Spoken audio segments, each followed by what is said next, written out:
we want to write the following ratios as simplified fractions. So we can rewrite 36 to 24 as 36 over 24 in fraction form, and now we can simplify this like we do any other fraction, meaning this is simplified when the numerator and denominator do not share any common factors. If you know your multiplication tables really well, you can probably look at these two numbers and know the greatest common factor is equal to 12, which means we can divide both the numerator and denominator by 12, which would simplify this fraction. 36 divided by 12 is equal to 3, and 24 divided by 12 is equal to 2.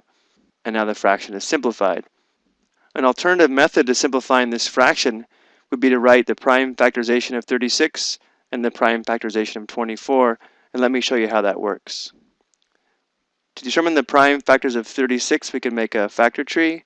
That'd be 6 times 6, and 6 breaks down into 2 times 3, which are both prime, and the same for this 6. If we do the same for 24, we'd have 6 times 4, 6 is 2 times 3 again, which are both prime, and the prime factorization of 4 would be 2 times 2. So now that we have the prime factorization of 36 and 24, we could rewrite this fraction as 2 times 2 times 3 times 3 for 36. And for 24, we have 3 factors of 2 and a factor of 3. Once we have the prime factorization, it's much easier to simplify. 2 over 2 simplifies to 1, 2 over 2 simplifies to 1, and 3 over 3 simplifies to 1, leaving us with 3 over 2, or 3 halves. Now you don't have to do it this way, but if you have a difficult time simplifying fractions, this is a nice way to verify that you've simplified a fraction completely. And in fact, when the numbers get larger and larger, this method here becomes even more helpful. On the second example, we have 70 to 105, which as a fraction would be 70 over 105. So in this problem, it's much more difficult to determine the greatest common factor of 70 and 105.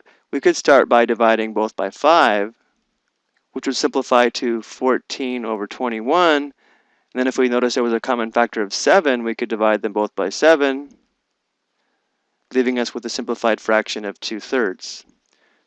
So this is a great way to simplify a fraction, again, if you know your multiplication tables really well. But let me just show you again how you can use the prime factors of 70 and 105 to simplify this. If we made the prime factorization of 70, we have 7 times 10, 7's prime, and 2 times 5, both are prime. Then for 105, we would have 5 times 21, 5 is prime. 21 we have 3 times 7, both are prime.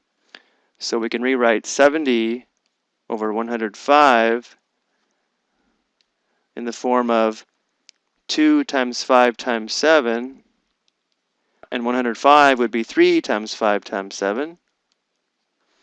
And now it's much easier to see that we have a common factor of 5 and 7, which simplifies to 2/3.